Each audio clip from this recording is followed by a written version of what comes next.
Et comme annoncé en titre, nous recevons le docteur Elsie Laurence Chounoun, représentante résidente du PNUD au Burkina. Bonsoir, Madame Chounoun. Bonsoir. Alors, ce soir, avec vous, il sera question du rapport du PNUD 2021-2022 sur le développement humain. Alors, c'est une publication qui se veut annuelle. Est-ce que déjà, on peut savoir quelle est l'importance que revêt cette publication pour le PNUD?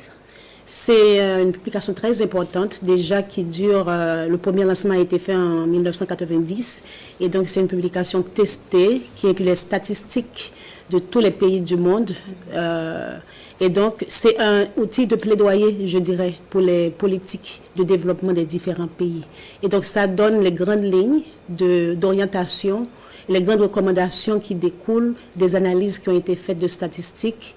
Et je dirais que ce n'est pas un rapport du PNUD, mais plutôt au PNUD, parce que le PNUD analyse ça et redonne aux différents pays des recommandations de manière à ce qu'ils puissent vraiment faire un développement humain durable au niveau de leur population. Alors, pour ce rapport 2021-2022, est-ce qu'il y a une spécificité ou des spécificités? Chaque année, le rapport adresse une thématique spécifique. Cette année, bien sûr, on parle des crises qui bouleversent le monde, crise sécuritaire, crise humanitaire. On parle par exemple de la pandémie de Covid-19 qui a secoué le monde entier depuis 2 ans. Et donc cette année, le rapport se tourne vers les insécurités qui ont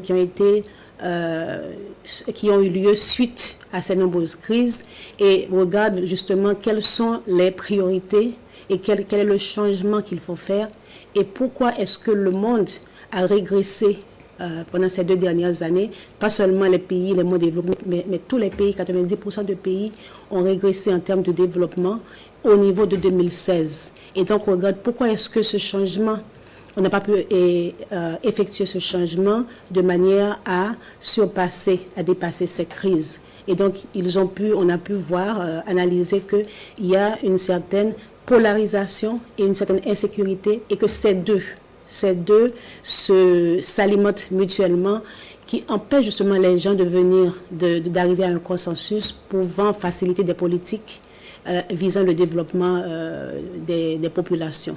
Alors, les crises, vous en parlez, le Burkina n'est pas épargné. Alors, pour ce rapport qui est consacré à ce sujet-là, qu'est-ce qu'on peut dépeindre comme situation concernant le Burkina?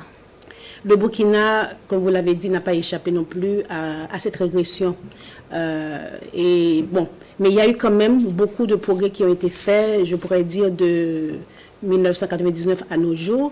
L'IDH du Burkina, l'IDH, c'est l'indice de développement humain, c'est-à-dire qui prend en compte 3 dimensions, secteur santé, secteur éducation et secteur niveau de vie, dont les emplois et l'économie.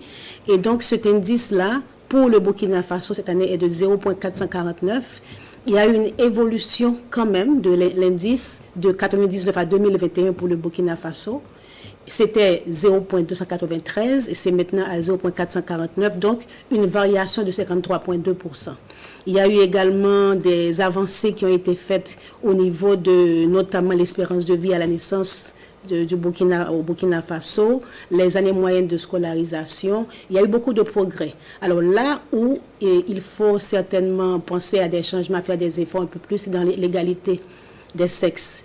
L'IDH, l'indice des hommes est beaucoup plus élevé que celui des femmes. Celui des hommes maintenant est à 0,471, alors que celui des femmes est à 0,425. Donc des efforts doivent être faits justement pour favoriser des politiques visant à l'égalité, à l'accès équitable des sexes aux services de base. D'accord. Alors, comment votre institution, le PNUD, entend accompagner les différents États en matière de développement, de progrès en matière de développement?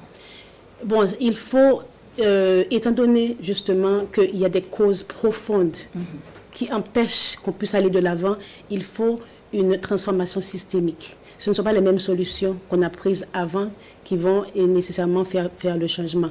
Le rapport recommande des investissements, des politiques orientées, axées vers les investissements, également vers l'assurance, tout ce qui est protection sociale et surtout tout ce qui est innovation. Ça inclut le domaine numérique, l'économie numérique, la technologie, ça inclut également la culture. Donc, c'est de revoir les orientations, de revoir ces domaines de priorité. Du côté du Burkina spécifiquement, nous travaillons beaucoup avec le gouvernement de tout ce qui est gouvernance inclusive et cohésion sociale, etc. Mais il va falloir qu'on revoie la manière dont on intervient pour être un peu plus actif, surtout dans tout ce qui est économie numérique, de manière à pouvoir donner des outils aux jeunes, parce que les jeunes, c'est notre futur, de manière à ce qu'ils puissent comprendre également ce phénomène de crise, de manière à favoriser un dialogue inclusif qui permette justement aux jeunes d'aller vers un dialogue pour le développement de leur pays. D'accord. Alors, Madame Docteur Elsie Laurence Chounoun, merci d'être venue sur ce plateau. Je rappelle que vous êtes la représentante résidente du PNUD au Burkina. Vous restez avec nous pour la suite de cette édition.